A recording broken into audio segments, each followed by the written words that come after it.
traffic control, you're cleared for takeoff. Flight attendants, prepare for takeoff, please.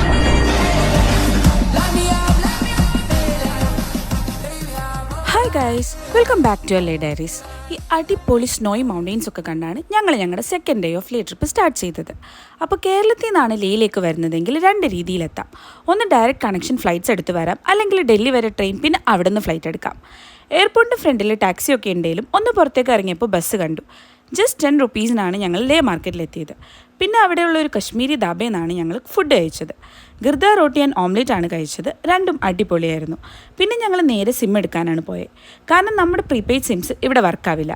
ഇവിടെ only Airtel and Jio ആണ് ഉള്ളത്. കൂടുതൽ ആൾക്കാരും പ്രിഫർ ചെയ്യുന്നത് എയർടെൽ സിമ്മാണ്.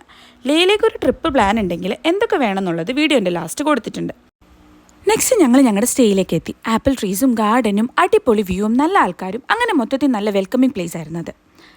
നിങ്ങൾക്ക് ഇവിടെ എത്തി അന്വേഷിച്ചാൽ തന്നെ ഒരു 1000-2000 റേഞ്ചിലൊക്കെ റൂംസ് കിട്ടും. ലേയിലെത്തിയാൽ നിങ്ങൾ മെയിനായിട്ട് ശ്രദ്ധിക്കേണ്ടത് ഒരു 2 days എങ്കിലും റെസ്റ്റ് എടുക്കണം എന്നാണ് ഫോർ അക്ലമറ്റൈസേഷൻ. ലേയിൽ ട്രാവൽ ചെയ്യാൻ മെയിനായിട്ട് 2 ways ആണുള്ളത്. ഒന്നെങ്കിൽ ഷെയർ ടാക്സി, അല്ലെങ്കിൽ ബൈക്ക്. ഞങ്ങൾ ബൈക്കാണ് എടുത്തത്. ഓഫ് സീസണിൽ ഒരു 1000-2000 റേഞ്ചിലൊക്കെ ബൈക്സ് കിട്ടും. അപ്പോൾ ഞങ്ങളെടുത്ത ബൈക്ക് സ്പോട്ടാണ് ഇപ്പോൾ കാണുന്നത്. പക്ഷേ ഇതിലും നല്ല ഞങ്ങൾക്ക് ഇഷ്ടപ്പെട്ട വേറൊരു ഷോപ്പുണ്ട്. അത് ഞങ്ങൾ നെക്സ്റ്റ് വ്ളോഗിൽ കാണിക്കാം. അപ്പോൾ ലേ ഡയറീസ് കണ്ടിന്യൂയിങ്.